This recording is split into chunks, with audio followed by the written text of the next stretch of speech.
The waitress didn't think about the cost, only the flash of the muzzle flare and the small, trembling girl who always ordered a single chocolate milkshake in the path of the bullet. She moved, an instinctive, reckless shield of flesh and white shirt. What she didn't know, the girl's father, the cold-eyed man watching from the corner booth, was King Lucian Heir, and he was about to break an ancient covenant for her. The smell of stale coffee and grease hung heavy in the air of the red neon diner. Mara Ellison, a name embroidered on her damp white uniform, mechanically wiped down the counter.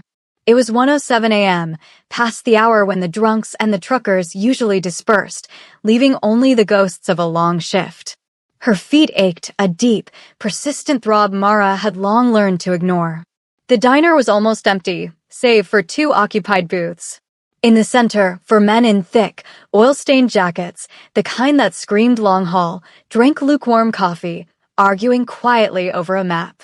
The other booth, tucked into the darkest corner, held the regulars Mara both dreaded and found intriguing. Seraphine, the girl with the striking, silver-white hair and a face too pale to be healthy, sat alone, nursing a chocolate milkshake. She was fragile, timid, and always kept her coat buttoned to the neck. Opposite her sat her father, Lucian Heir. Lucian. He was a study in stillness, a man made of expensive dark wool and ancient bone structure. His hair, like Seraphine's, was silver-white, cascading past his shoulders, and his eyes were a pale, unnerving crimson, even in the dim light. He never spoke to Mara, only watched Seraphine with an intensity that bordered on painful. He watched her every night, simply existing in the shadows. Mara had set down Lucian's untouched black coffee 15 minutes ago. She tried to wipe the booth nearest them, just to be closer, just to understand the unnatural quiet that clung to them both. She noticed Lucian's hands, folded perfectly on the table, hands that were impossibly elegant, clad in black leather gloves. Mara glanced at the clock again, 1:08 a.m. Almost done. Seraphine took a nervous sip of her milkshake, her eyes flicking up to her father, seeking reassurance. Lucian gave nothing away. He was a stone statue of a man, watching his daughter perform the simplest of human rituals. Suddenly, the conversation from the trucker's booth ceased. The diner went silent, the only sound the hum of the neon sign outside. Mara watched as one of the truckers, a burly man with a thick beard, slowly pushed back his chair. It scraped against the tile, the sound grating. He didn't look at the counter or the cook, Stan. He looked directly at Seraphine. "There she is," the man growled, his voice thick with fanaticism. The abomination. Mara froze. The other 3 men stood, their oil-stained jackets concealing something heavy and metallic. Seraphine gasped, dropping her milkshake. The glass didn't shatter this time. It just hit the vinyl seat and rolled to the floor, the chocolate liquid spreading slowly. Seraphine's eyes, wide, pale blue, and terrified, locked on the man. "You're not allowed here," the trucker whispered, stepping closer. "Not in the light. Not in our city." Lucian, still in the corner, finally moved. It was barely a ripple, a slight shift in his posture, but the air pressure in the diner seemed to drop instantly. The first trucker, quicker than Mara expected, ripped open his jacket. It wasn't a knife. It was a sawed-off shotgun. "Silence the plague," he roared, raising the barrel. It was aimed squarely at Seraphine's chest. Seraphine didn't scream. She didn't run. She simply froze, a timid creature caught in a spotlight. Mara didn't think about the weapon, the danger, or the man with the crimson eyes. She thought about the pale, trembling girl who always ordered a single chocolate milkshake. She moved. With a strangled cry, Mara propelled herself over the counter. Time seemed to stretch. She shoved Seraphine hard, pushing her behind the safety of the metal countertop. The shotgun roared. The sound was deafening, a violent explosion that shattered the peace of the late night. Mara felt a monstrous, searing impact in her chest. The force was like being hit by a train. It threw her backward, past the counter, and onto the checkered floor. The pain was immediate and absolute, turning her vision red. Mara looked down, shocked, at her bright white uniform. It was rapidly blooming crimson, the heart of the diner's waitress uniform, now the heart of a fresh crime scene. Her breath hitched, turning into a ragged, rattling sound. The trucker, stunned that he had hit the wrong target, was already fumbling with a reload. Before he could move, a wave of motion slammed into him. Lucian Raytha was out of his chair, the table overturning with a crash. His eyes were no longer merely crimson, they were blazing, incandescent red coals. The elegance was gone, replaced by raw, ancient fury. In a flash that transcended human speed, Lucian was upon the men. The sounds that followed, snapping bones, deep guttural cries, and the wet tear of flesh, were mercifully brief and brutal. The three remaining truckers crumpled to the floor, lifeless. Lucian ignored the bodies. He ignored the terrified Stan, hiding behind the grill. He ignored Seraphine, who was crawling out from behind the counter, pale as a sheet. He saw only the waitress. Lucian dropped to his knees beside Mara's dying body. "Waitress," he commanded, his voice a low, vibrating growl. Mara gasped, staring up into the blinding light of the diner sign and his terrifying face, the pale, aristocratic features, the fierce silver hair, and the demonic red eyes staring down at her. "I won't. Make it," Mara managed to whisper, blood bubbling past her lips. She tried to lift her hand to her chest, where the life was draining out of her. Lucian placed his impossibly strong hand beneath her back and lifted her gently, cradling her as depicted in the image, her blood staining his expensive red coat. Mara saw Seraphine emerge, her eyes wide with horror and guilt as she looked at Mara's wound. Lucian looked at Seraphine, then at the dead human hunters, then at the few remaining, petrified customers, and finally, back to the human woman dying in his arms. He knew the cost of what he was about to do. The sacred covenant forbade the public turning of humans, the exposure of their kind. But she had saved his daughter. She had shielded the heir with her life.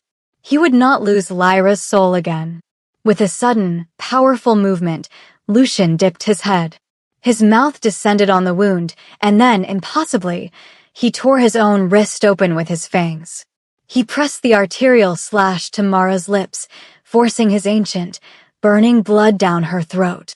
Mara choked, the metallic, fiery taste of the king's blood overwhelming the pain. It was agonizing, instantaneous, and final. She felt her heart give one last, weak beat as the foreign life took over. "You will live," Lucian commanded, his voice echoing in her fading consciousness. "You will serve. You will be mine." Mara Ellison died on the floor of the red neon diner and woke to the agony of transformation. Outside, the first ambulance sirens began to wail, mixing with the crackle of police radios. Lucian stood slowly, holding the now-still body of the waitress in his arms. Seraphine ran to his side, clutching his coat. Lucian looked out through the rain-streaked window at the growing commotion. He knew the shocking scene, the dead men, the overturned furniture, and the fact that the dying waitress had suddenly stopped bleeding would be on every screen by morning. The entire city would be shocked. He had broken the silence of centuries. He looked down at Mara's face, her skin already losing its human color. "Graves," he murmured into his hidden calms. "Retrieve us. And ensure the human witnesses remember nothing but a bloody shootout." As King Lucian Raytha carried the body of the waitress who had shielded his daughter out of the diner and into the rainy night, Seraphine stared back at the shattered windows. Mara Ellison was gone.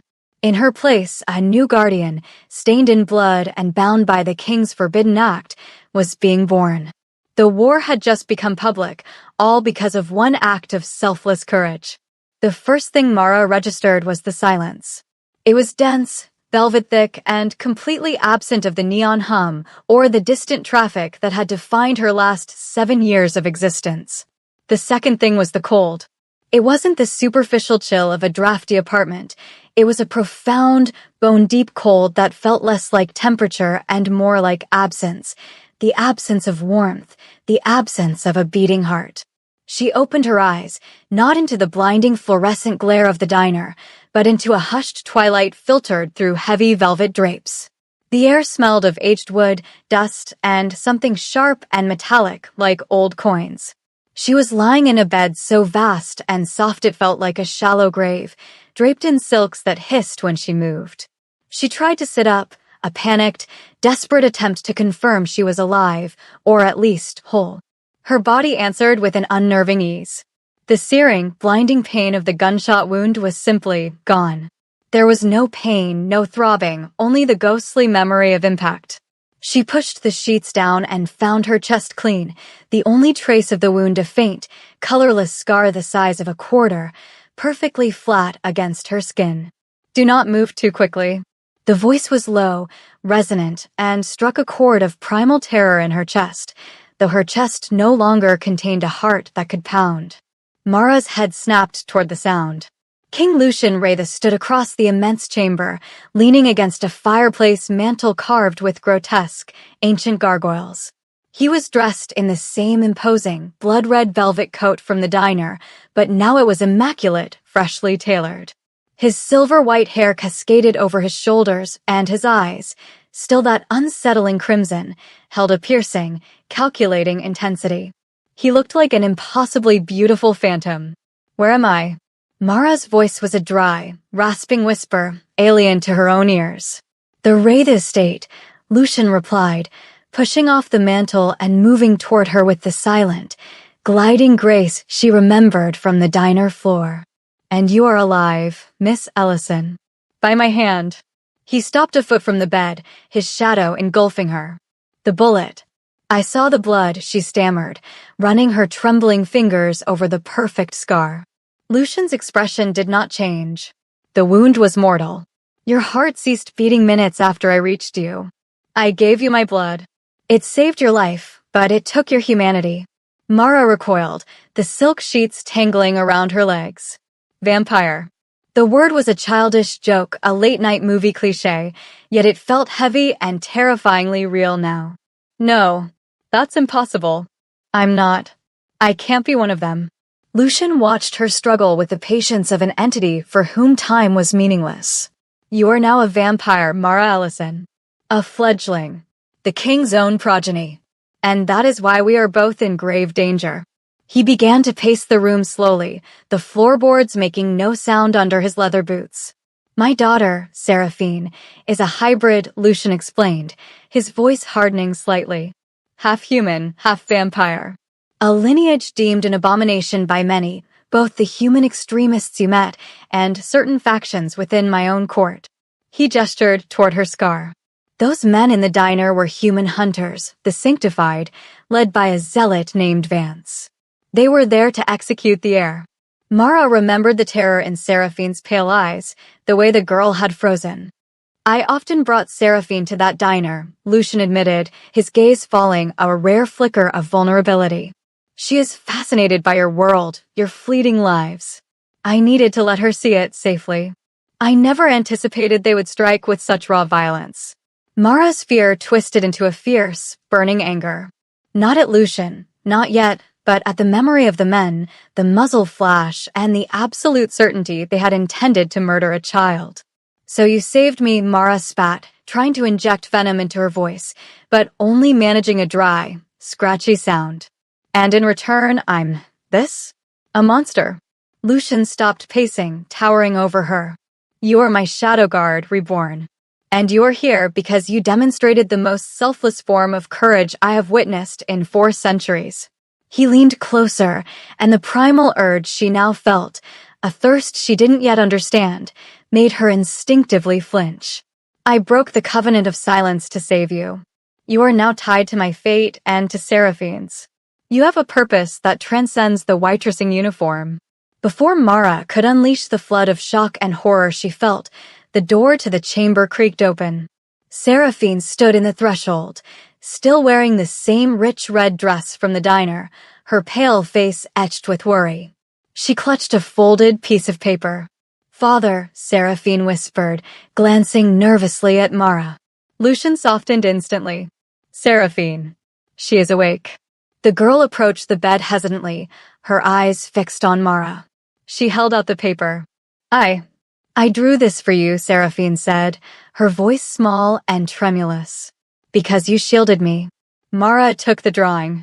It was a crayon sketch of a stick figure wearing a white shirt, a large red heart drawn crudely on its chest, standing boldly in front of a smaller, silver-haired figure.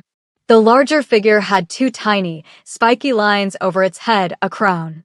A wave of unexpected emotion hit Mara, not fear, but protective tenderness, followed by a surge of overwhelming, furious resolve. The terror and the cold were momentarily eclipsed by the memory of the gunfire and the sight of the girl's trembling hand. She had died for this girl. She wouldn't let that sacrifice be in vain. She looked up at Lucian, her own newly awakened eyes, still human brown, but now oddly luminous, meeting his. "Those men," Mara said, her voice suddenly strong, stripped of its fear. "The ones who shot me. They are still out there." "They are," Lucian confirmed. "And more like them." "Then I stay," Mara stated, pushing herself fully upright. "I'm not loyal to you, King Lucian. But I died protecting your daughter, and I'll be damned if I let that sacrifice be for nothing. I will stay, and I will protect her. And I will get revenge on the men who did this." Lucian's crimson eyes narrowed, but a shadow of something that might have been approval crossed his features. "Good. Then let the training begin, Mara Ellison. You have a destiny to embrace." The cold that settled in Mara's veins quickly became familiar, a constant, low-level thrum that sharpened her senses to an agonizing degree. The faint scent of dust in the Wraith estate was no longer just dust. It was iron, marble, old velvet, and the distant, dizzying scent of fresh blood contained somewhere far beneath her. Her hearing picked up the rustle of leaves outside the centuries-old stone walls and the unsettling, rhythmic click of Lucian's guards patrolling the corridors miles away. She was alive, terrifyingly so, but everything felt tilted, hyperreal, and wrong. Her training began the following night, under the unforgiving eye of Graves, the captain of the Royal Guard. Graves was lean, dark-haired, and millennia older than Mara, treating her with a chilling professional distance. The training room, a vast, echoing space in the manor's sublevels, was cold even by vampire standards. Mara, clumsy and still operating on human instinct, was no match for Graves. She moved on sheer spite, fueled by the image of Seraphine's terror. Graves was patient but brutal, easily dodging her frantic lunges, forcing her to rely on the terrifying, unfamiliar burst of speed and strength that flared to life only when she felt threatened. She was fast, but unpredictable. She could punch through drywall but couldn't coordinate her feet. She was a weapon waiting to be aimed. Then Lucian took over. He dismissed Graves with a silent flick of his wrist. Lucian didn't use weapons. He used his body as a weapon, moving with a fluid, lethal grace. The lessons shifted from basic combat to controlling the raw, untamed power coursing through her.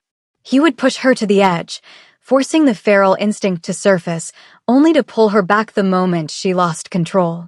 It was less sparring and more a fierce, intimate dance of domination and submission. The physical proximity was agonizing. The air between them was electric, thick with the scent of his blood, a maddening, irresistible allure that made the newly awakened thirst in her throat burn. "Control, Mara," he would murmur, his voice rough, pinning her against the wall with casual ease, his breath cool against her ear. "The beast serves you, not the reverse." One evening, after Lucian had left her physically exhausted and emotionally frayed, Mara stumbled into a hidden wing of the manor. It was a gallery dedicated to the Wraith lineage. She was drawn to a single portrait at the end of the hall, illuminated by a sliver of moonlight filtering through a high window. She gasped. The woman in the portrait was dressed in antique, dark crimson armor, kneeling in a pose of eternal vigilance. Her hair was dark, contrasting sharply with the silver crest on her shoulder piece, and her eyes, though painted, held a fierce, unwavering loyalty. But it was the face that stopped Mara cold. It was her face. The exact shape of her jaw, the specific arch of her brow, the stubborn set of her lips. Lucian appeared silently behind her. "Lyra," he breathed, the name a centuries-old sigh. "Who is that?" Mara whispered, her fingers trailing over the cold canvas. "Lyra," Lucian repeated, placing a hand on the small of Mara's back, sending a jolt through her body. Lyra, the Shadow Guard. She was blood-sworn to the Queen, my mother. She was her protector, bound by an ancient oath that runs through a human bloodline. He explained the legend. Lyra had been an unparalleled warrior, loyal beyond measure, and had fallen centuries ago protecting the throne during a siege. Lucian's voice held a genuine, profound sorrow when he spoke of her. "And you think?" Mara began, shaking her head. "You think I'm her?" "The soul remembers," Lucian said simply. "The moment you threw your fragile human body in front of Seraphine, I saw it. The same fierce, reckless spirit. The same heart that belongs only to the heir." Mara scoffed, trying to cling to her rational, diner waitress self. "I'm not some historical guardian, Lucian. I'm just a woman who got shot." That night, the dream began. It wasn't a memory, but a torrent of vivid, agonizing sensory input. She was Lyra. She felt the heavy, cold weight of the armor on her body.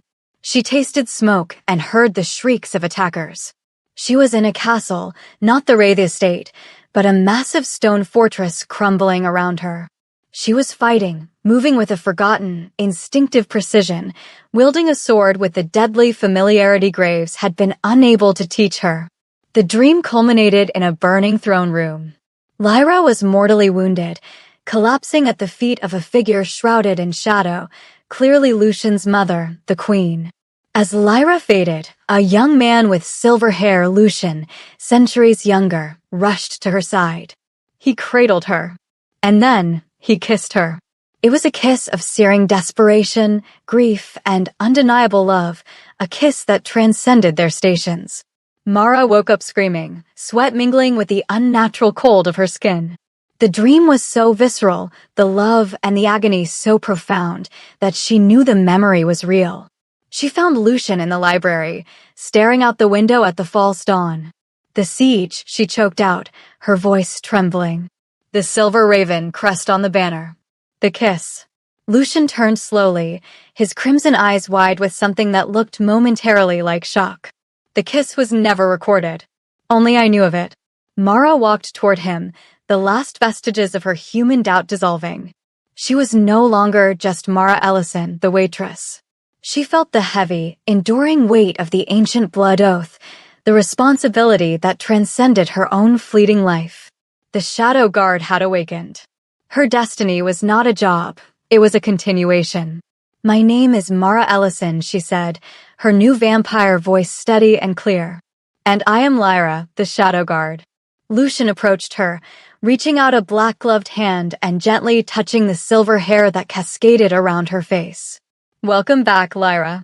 Mara had barely 24 hours to absorb the weight of her true identity before the Shadow Realm reminded her that ancient names came with ancient consequences. The summons from the ancient Vampire Council arrived at the Wraith estate just after sunset, delivered by a delegation of guards draped in funereal black velvet.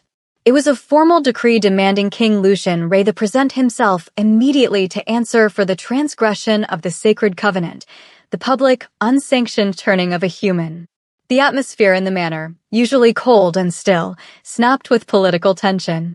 "This is unacceptable," Lucian stated, crushing the sealed wax document in his gloved hand. He stood in his study, a chamber lined with books written in dead languages, his face a mask of aristocratic displeasure. "They seek a weakness. They intend to depose me, using your transformation as the excuse, Mara." Mara murmured, recognizing the source of the political attack. The memories of Lyra had given her an instant, searing clarity about the ancient power structure. Lord Vero, Lucian's chief rival, was opportunistic and power-hungry, a snake draped in noble silks. "Precisely," Lucian confirmed, turning to look at her. "He claims the public turning threatens the entire Shadow Realm, proving me too reckless to protect our secrecy." "Then I will go with you," Mara declared instantly. Lucian shook his head sharply, the silver hair rippling. "Absolutely not. The council sees you as a violation, a symbol of my desperation. They will use you as a tool to provoke me, or worse, destroy you outright." "And if I don't go, Vero wins by default," Mara countered, walking toward him, her steps now echoing the silent glide of a true predator. She had only been Lyra for days, but the memories were rapidly overriding the waitress's meekness. I am Lyra, the Shadow Guard. My life is sworn to your heir, Seraphine. If my act is the crime, then my testimony must be the defense. Lucian looked at her, his crimson eyes searching her face, perhaps looking for the fear that should have been there. He found only resolute purpose. A slow, almost imperceptible smile touched the corners of his mouth. Very well, Shadow Guard. Prepare, Seraphine. We face the judgment together. The council chambers were housed in a subterranean vault miles from the Wraith estate, a circular space carved from black obsidian, radiating an oppressive, chilling aura of age and unyielding tradition. 20 ancient vampires, centuries older than Lucian, sat silent and severe on tiered stone seats.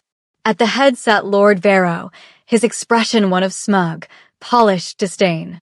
Lucian entered first, his bearing regal and uncompromising, Seraphine small and pale beside him.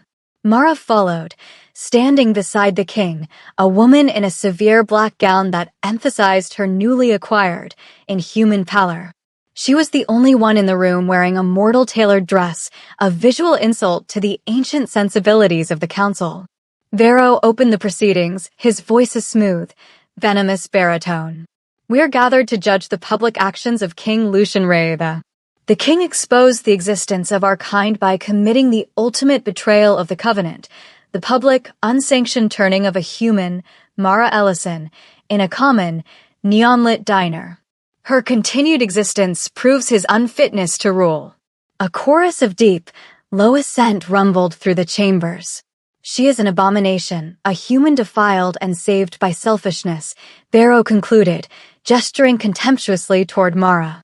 Lucian spoke, his voice commanding the silence instantly. I acted to protect the heir. The human, Mara Ellison, shielded Seraphine from a mortal attack. Her sacrifice was an act of pure loyalty, proving her soul worthy of the oath her ancestors swore. Vero laughed, a thin, cutting sound. An oath, Lucian? You cloak your forbidden impulse in ancient superstition. You risk a war with humanity for a common waitress. If the girl, Seraphine, requires a human shield to survive a chocolate milkshake run, she is too weak to be heir. Seraphine visibly flinched, burying her hand into Lucian's cuff. Lucian's control visibly frayed, but before he could respond, Mara stepped forward. I am Mara Ellison, she announced, her voice echoing strangely in the stone room. And I am here because I made a choice that night. I chose to protect the vulnerable. That is not an act of selfishness, Vero. It is an act of duty. She looked directly at Vero, her luminous eyes unwavering. Your covenant of secrecy failed. It was your secrecy that allowed the human fanatics to strike without fear in a public diner. Lucian's choice was not selfish. It was an act of duty to the human who protected the heir, an acknowledgement that not all mortals are enemies, and that even a king must honor courage. Mara had tapped into her Lyra memories, the ancient principles of the Shadow Guard bloodline. She wasn't pleading, she was stating a moral law that predated the council itself. The council members shifted, muttering among themselves, unnerved by the conviction and the logic of the newly turned woman. Mara's defense had repositioned Lucian's action as a recognition of valor, not a violation of law. Vero, realizing he was losing the argument, slammed his fist on the table. Enough. Her word is useless. The fact remains, the half-breed cannot be trusted with the throne. We demand the blood trial. The blood trial, a horrific, ancient rite of survival and combat, was instantly supported by the council majority. Lucian's face drained of color. The council grants Seraphine a stay of execution, Vero stated, delivering the judgment with relish. But her legitimacy must be confirmed by the trial of the blood. Fail, and the hybrid is forfeit. As they left the stifling vault, Seraphine was shaking, clinging tightly to Lucian. The political battle was lost, but Mara had bought them time. Lucian stopped just outside the stone entrance. They granted us time, but they have also confirmed to the world that the heir is real and vulnerable. The hunters will know now.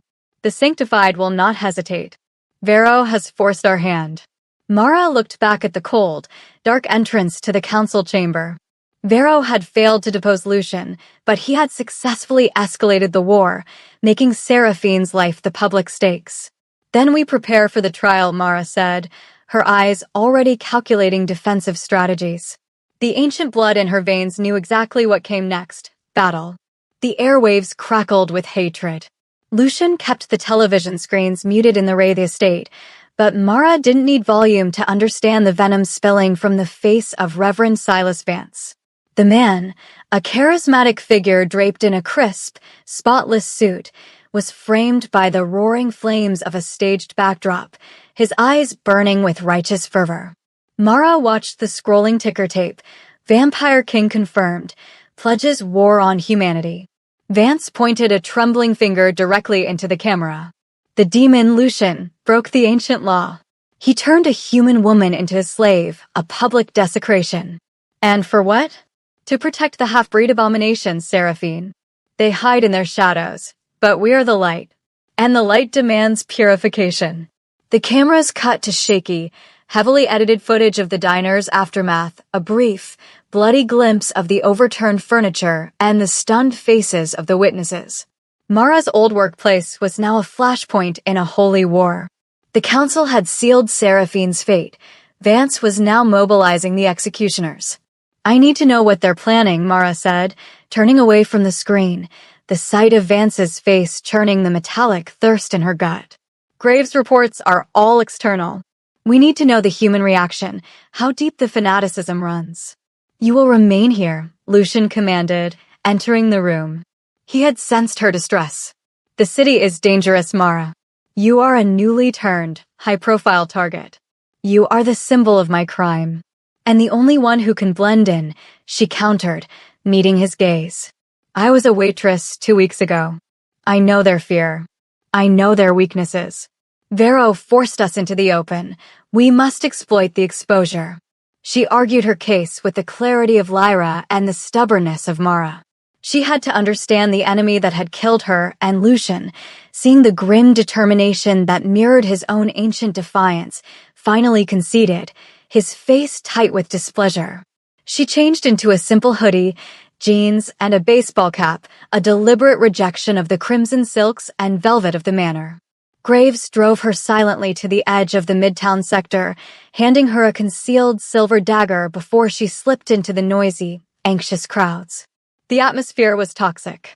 People clutched crosses, whispered about signs and portents, and everywhere, posters of Reverend Vance, framed as a crusading angel, were plastered over walls. Mara found her way back to the red neon diner. It wasn't red anymore. The neon was smashed, replaced by grim floodlights.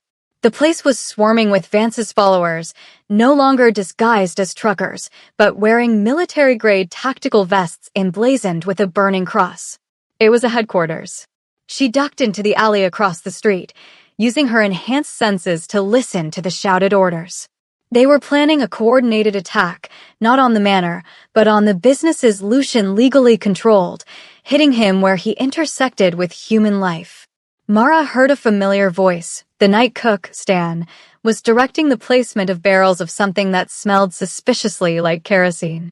They had co-opted the whole neighborhood. As she turned to leave, she heard a sound that chilled her, a low, rhythmic thwack that seemed entirely too close. Got her, a voice whispered from the shadows above her. A shower of liquid slammed into her. Not water, but holy water, stinging her skin and temporarily blinding her newly sensitive eyes. She staggered back, hissing, and 3 figures dropped from the fire escape, surrounding her. The king's whore, one sneered, raising a crossbow. Mara lunged, relying on the Lyra instinct, dodging the first silver-tipped arrow that whizzed past her ear. She snapped the neck of the nearest hunter before they could fire the second, but the other 2 were disciplined. One pinned her with a beam of UV light from a powerful flashlight, searing her skin and weakening her. The other managed to nick her shoulder with a dagger dipped in holy water. The pain was excruciating, burning through her new flesh. She fought with desperate ferocity, fueled by the sheer rage of violation. She was losing, pinned by the light and the stinging poison. Then, the shadows moved with a speed that exceeded even her own. A furious, red blur tore into the alley. Lucian Rhaeda, followed by Graves, arrived like a judgment. Lucian was a whirlwind of controlled violence, his eyes blazing, annihilating the remaining hunters in seconds. He moved with a terrifying disregard for his own exposure, driven only by a blinding rage that she was cornered. When the last hunter fell, Lucian turned on Mara. He didn't speak, he simply slammed her against the brick wall, pinning her by her throat, his crimson eyes blazing down at her. "You risked yourself," he roared, his voice low, shaking with barely contained fury. "You defied me. You were almost killed again. Do you have any idea what your loss would mean?" Mara's breath hitched, not from fear, but from the raw, exposed intensity of his emotion. "I had to know the plan, Lucian. I have to fight them." "You belong here," he interrupted, leaning his forehead against hers, the proximity maddening. "You belong to me. I spent 400 years grieving your loss, and I will not watch you die again because you lack the self-preservation of a common pest." His hands slipped from her throat to her shoulders, shaking her slightly. "I cannot lose you, Mara. Not again. Not for some petty spy mission. Then stop treating me like a treasure you locked away." Mara shouted back, mirroring his passion. "Treat me like your shadow guard. I am Lyra. And Lyra doesn't hide. I won't be a casualty, I will be your partner. I love this life, this power, and I love Seraphine, and I love you for bringing me back." The alley fell silent. The admission hung in the polluted, dangerous air. Lucian's eyes searched hers for a long, agonizing moment. The fury drained away, replaced by an ancient vulnerability and profound relief. He lowered his head and pressed his lips to the stinging holy water cut on her shoulder, searing the wound closed. "Then be my partner," Lucian whispered, his voice thick with emotion. "But do not make me wait 4 centuries for you in the shadows again." He wrapped his coat around her, concealing her from the city's view. The tension was broken, replaced by an ironclad commitment forged in fire and fear. Their relationship had shifted permanently, cemented in shared, dangerous defiance. The subterranean cavern was a raw, geological wound beneath the earth, dripping with mineral-rich water and smelling of sulfur and wet stone. This was the designated site for the Trial of the Blood, a barbaric, unnecessary ritual engineered by Lord Vero to prove Seraphine's unfitness to rule. Lucian was rigid with fury, his hand never leaving the hilt of his ancestral blade. "It is a test of essence," Lucian explained to Mara in a low growl as they moved through the echoing tunnels. She must retrieve the sanguine shard, a relic guarded by unstable, ancient vampire energies. Only one of true, pure Ray the Blood or a confirmed guardian can pass the final seal. But the rules stipulate she must enter the chamber alone. Mara studied Seraphine, who walked between them, her small form enveloped in Lucian's oversized coat. The girl was terrified, her silver hair shimmering slightly in the torchlight. But she walked forward, a stubborn, quiet resolution hardening her gaze. She was doing this for her father and for Mara. They reached a vast, circular chamber lined with runic inscriptions that seemed to breathe with dormant power. In the center, a pedestal shimmered behind a transparent, vibrating energy field. Within the field rested the sanguine shard, a dark, jagged crystal. "This is as far as we go," Lucian said, his voice laced with dread. Seraphine looked at Mara, not Lucian. Mara offered a simple, steady nod. "You're stronger than you know, Seraphine. Trust the human part of you. It's the unexpected strength." Seraphine took a deep, shuddering breath and stepped through the barrier. The moment she was isolated, the chamber's ceiling fissured with a horrifying crack. Dust and debris rained down. The stone floor at the far end of the chamber buckled, releasing a torrent of choking, ancient black vapor. From the vapor rose a creature of nightmare, a revenant.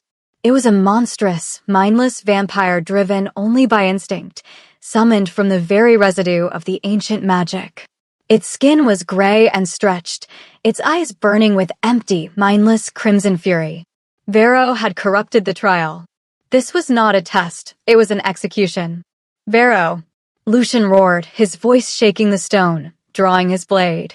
The Revenant ignored Lucian, its massive, clawed hands reaching instantly for the vulnerable Seraphine.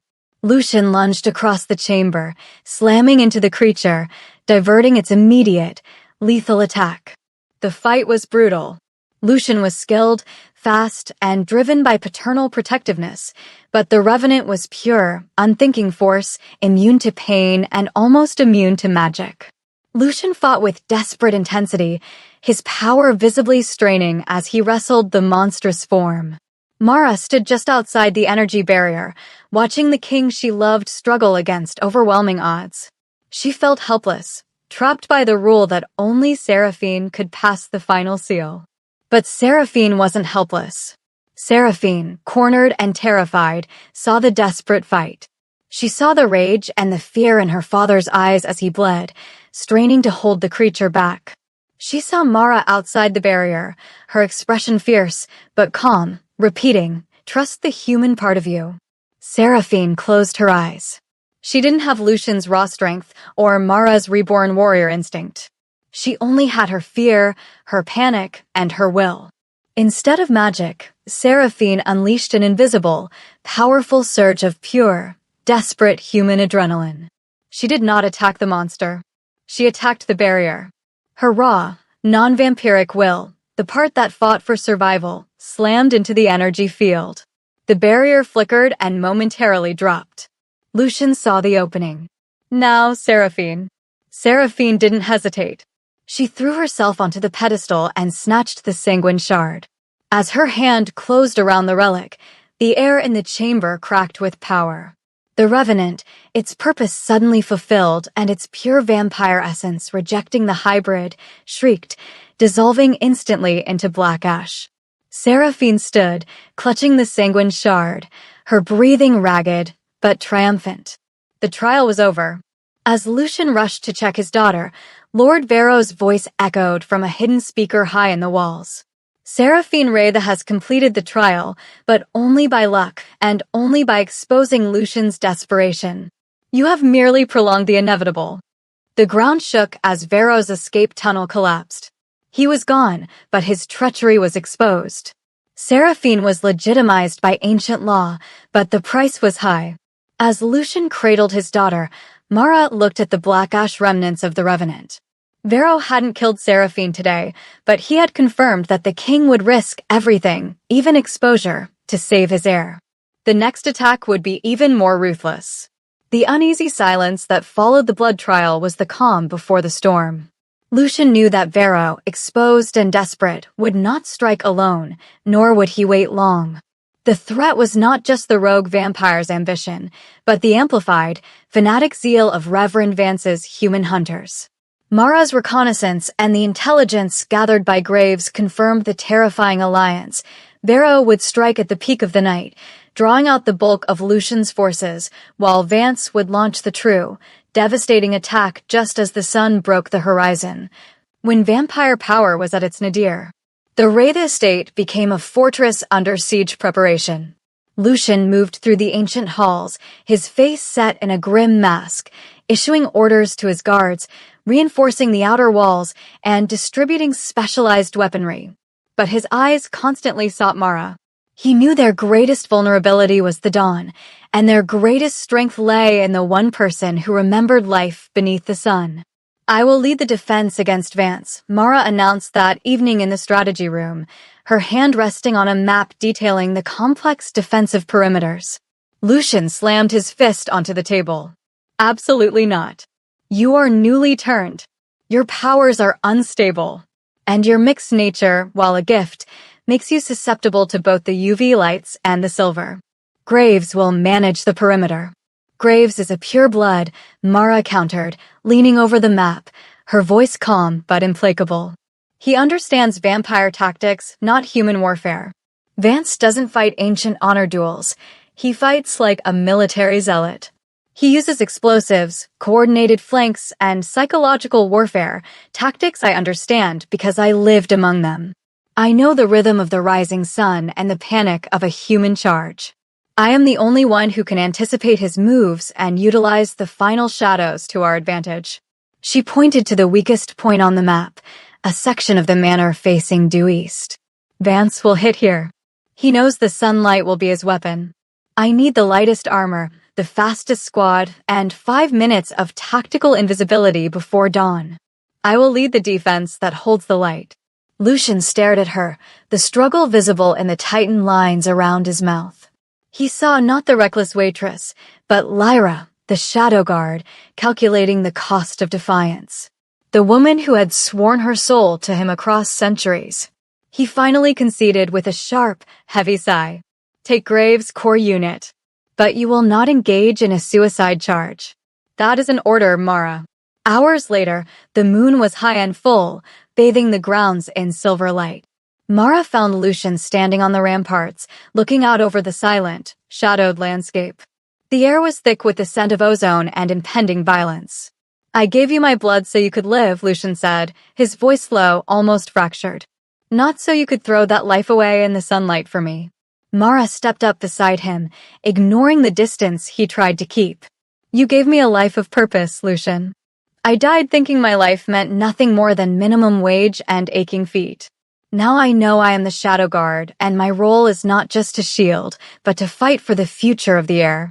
She reached out and rested her hand on his velvet-clad arm.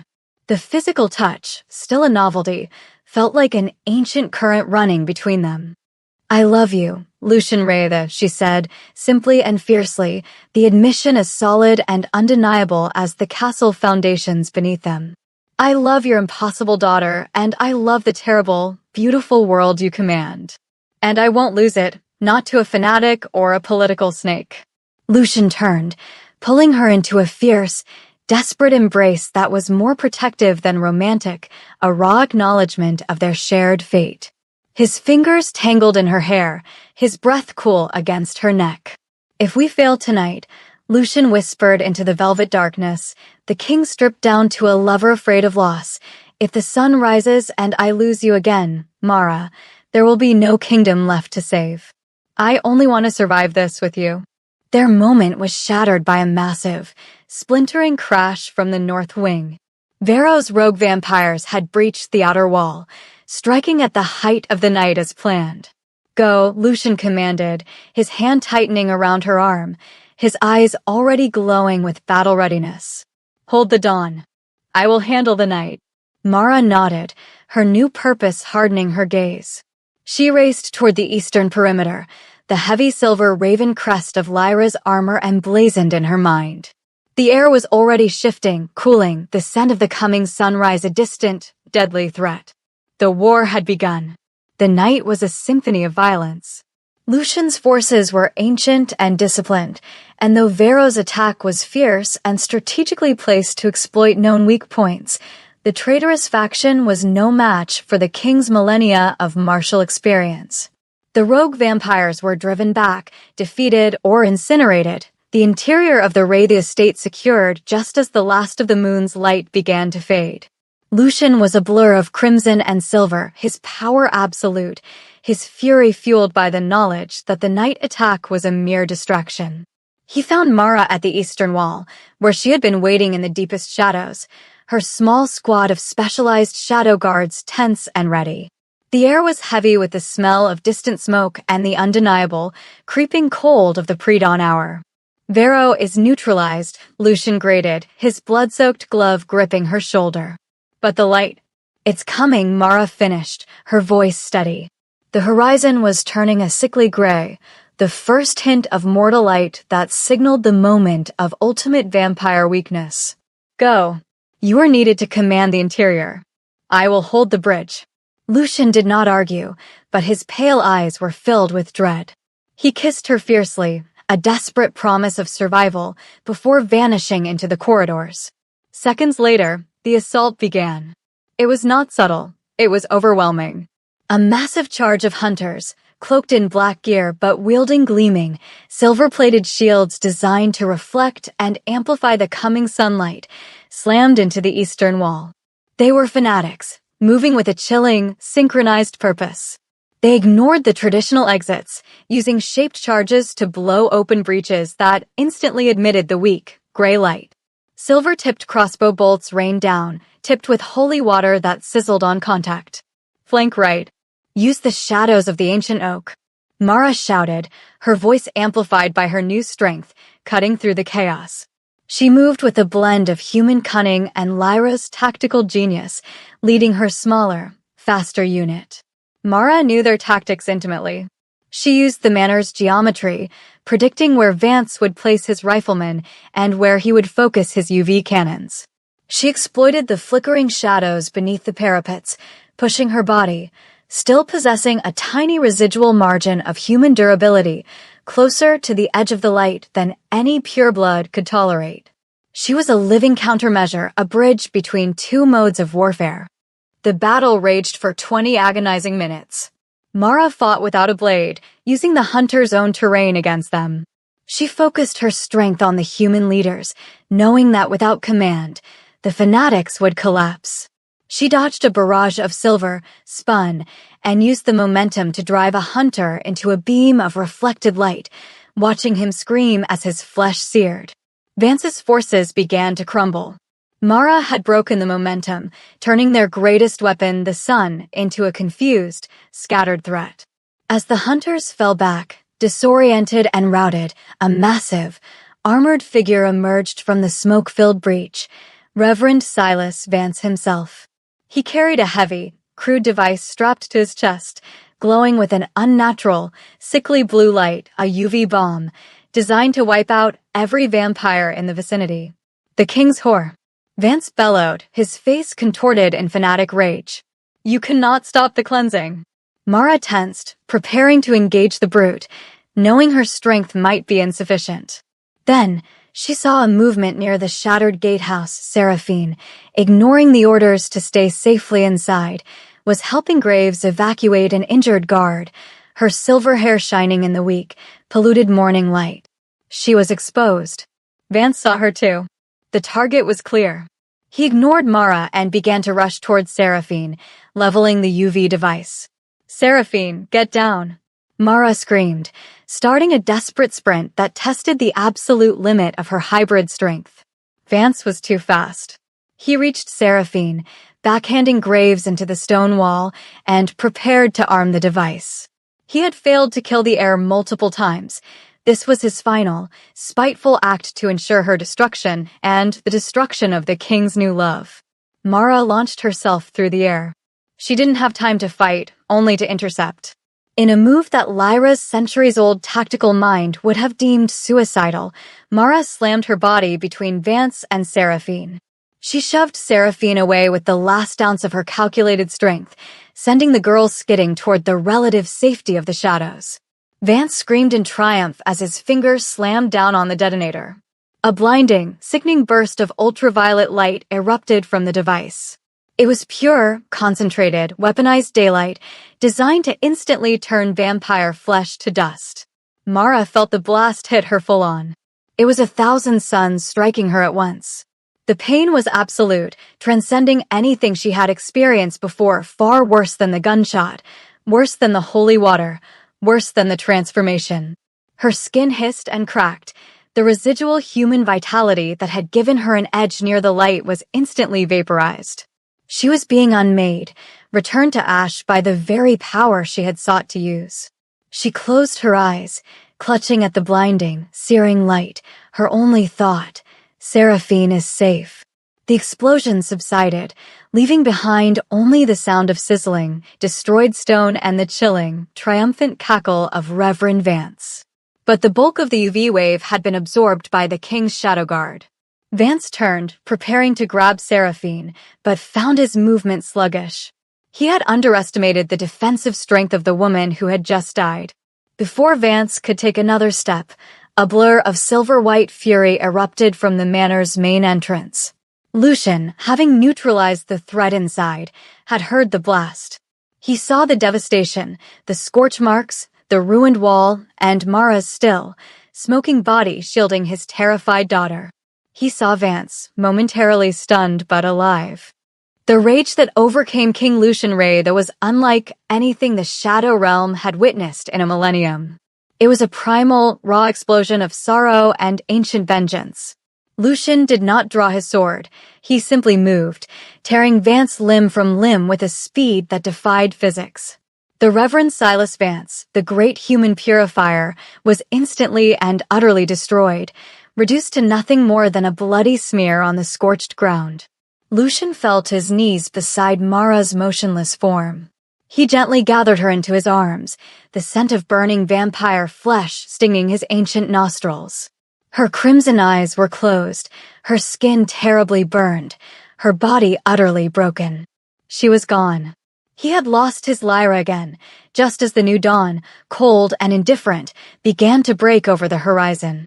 The devastation around them was absolute: scorched earth, broken stone, and the scattered remains of the hunters.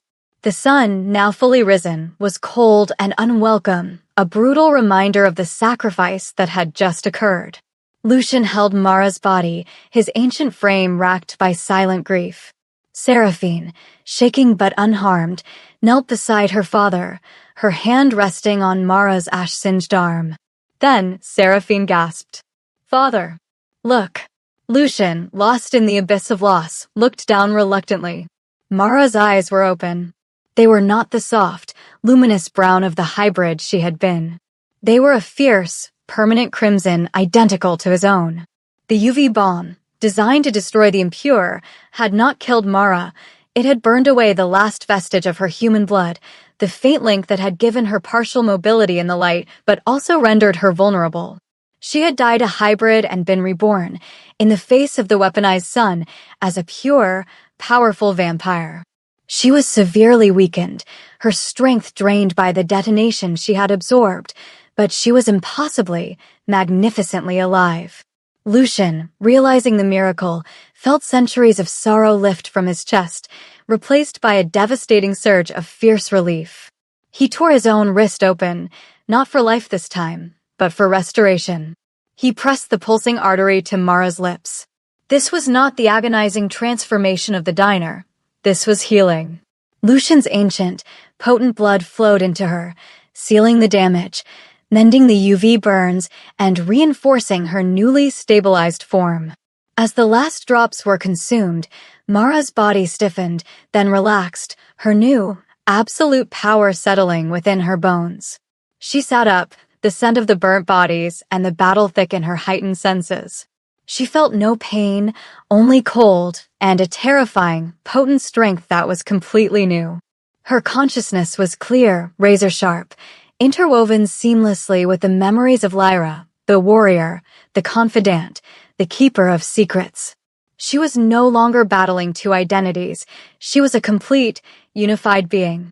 "Vance is gone," Mara stated, her crimson eyes scanning the rubble, taking in the full scope of the battlefield. Her voice was steady, resonant, and completely devoid of human softness. "But Vero is still alive. I felt his fear when he fled the manor." Lucian nodded, his hand resting on the silver hair that covered Seraphine's head. "We retrieve him now. Together." The pursuit was swift and brutal. Mara's newly unleashed speed was breathtaking, rivaling Lucian's own. They tracked Vero to a hidden, ancient bunker beneath a defunct church. Lucian had the power, but Mara had the strategic clarity, anticipating Vero's escape routes and secondary defenses with Lyra's ancient, tactical knowledge. They cornered him in the vault. Vero, arrogant even in defeat, tried to plead his case, citing the covenant, citing tradition. Tradition that requires the death of the heir? Mara countered, stepping forward, her red eyes burning with the fury of centuries of betrayal. "You sought power by inviting chaos, Vero. You sought to dismantle the throne by empowering our enemies." Lucian didn't waste time on a trial. The defeat of Vero was a swift, clean execution, a statement delivered with cold, surgical precision. When they returned to the Wraithu estate, Lucian did not address the remnants of the attacking armies. He summoned the surviving, shaken members of the ancient council to the Great Hall, forcing them to stand among the still-healing burn marks of the dawn attack. He entered the room with Mara at his side. He did not ask for a vote or a trial. "The covenant is broken," Lucian announced, his voice ringing with absolute authority. "It has failed to protect the heir. It has encouraged stagnation and allowed treachery to fester within our ranks." He then looked at Mara, his crimson gaze softening, and placed her hand in his. He lifted their joined hands for the council to see. "Mara Ellison, reborn as my shadow guard, saved the Heir and endured the weaponized sun. Her sacrifice has proven that courage transcends species, and her rebirth has proven that the old laws of separation must die." He looked back to the stunned council members. "I acknowledge Mara Ellison as my life mate, my queen consort, and my partner in governance. Her sacrifice has earned her the highest station." The murmurs that rippled through the council were immediately silenced by the sheer, unchallengeable power radiating from the king. Lucian had consolidated his throne, not through fear, but by uniting it with the woman who had redefined sacrifice. "Our path is clear," Lucian declared, looking past the council to a future Mara had envisioned. "We will no longer hide in shame or secrecy. We will forge a new way." They began drafting the document immediately, the Sanctuary Pact. It was a radical declaration of coexistence, a plan to end the war, not through eradication, but through understanding. Mara, the former waitress who had bridged two species in a single, devastating act, sat beside her king, dictating the terms of a new world. The new queen consort was ready to rule. For the first time in centuries, the night did not feel like a curse. 6 months after the siege, the world was irrevocably changed. The climax of the war had not been the UV blast or the execution of Varro, but the shocking, historic announcement delivered by King Lucian Wraith on every surviving broadcast channel. Standing beside him, radiating a quiet, absolute power, was Mara, the woman the human media had initially labeled the public-turning abomination. Lucian did not hide the truth. He confessed the existence of the Shadow Realm and presented the Sanctuary Pact. It was a mandate for coexistence, enforced by Lucian's unified and unchallengeable throne. The world reeled in a massive, prolonged state of shock, fear giving way to a grudging, bewildered acceptance that the darkness and the light now shared the same planet. Mara had insisted on one specific, public gesture of peace, a symbol of the bridge she had become. Lucian had purchased the ruins of the Red Neon Diner.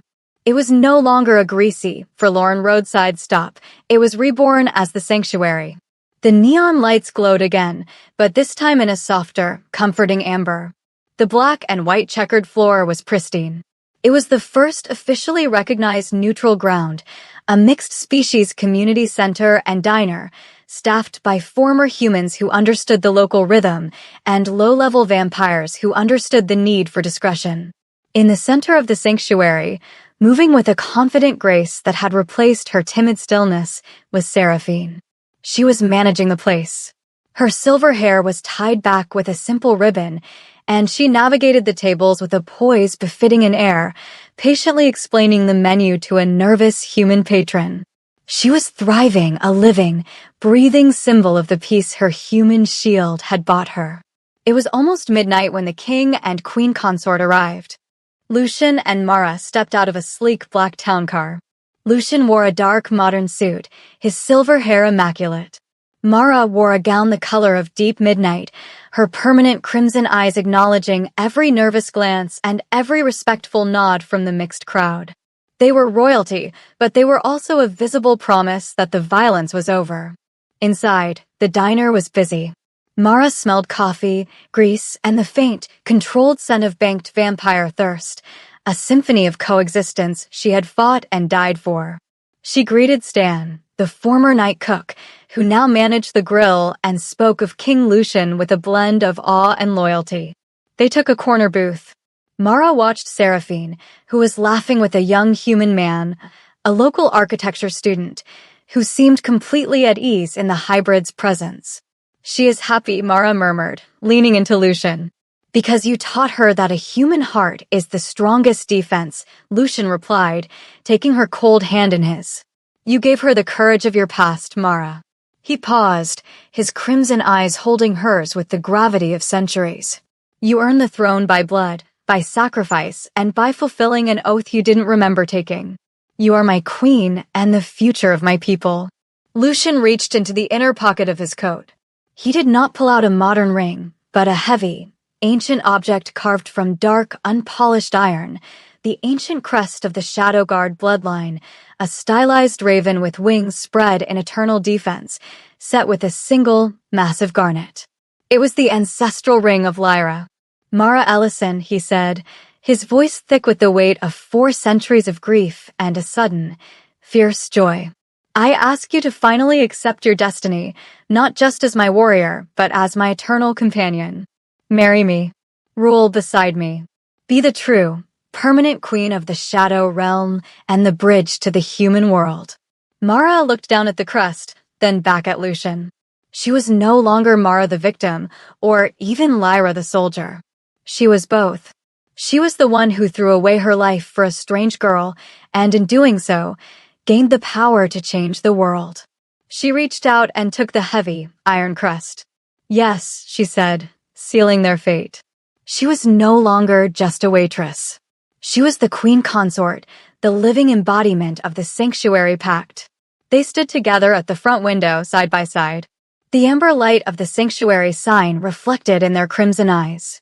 Outside, the last sliver of the winter sun had finally dipped below the horizon, yielding the city to the night. Seraphine, smiling radiantly, walked past them, arm in arm with her human friend. Lucian wrapped his arm around Mara, pulling her close. They watched the shadows deepen, no longer a hiding place, but a shared space, a city finally learning to share the light and the shadows. The eternal reign had begun.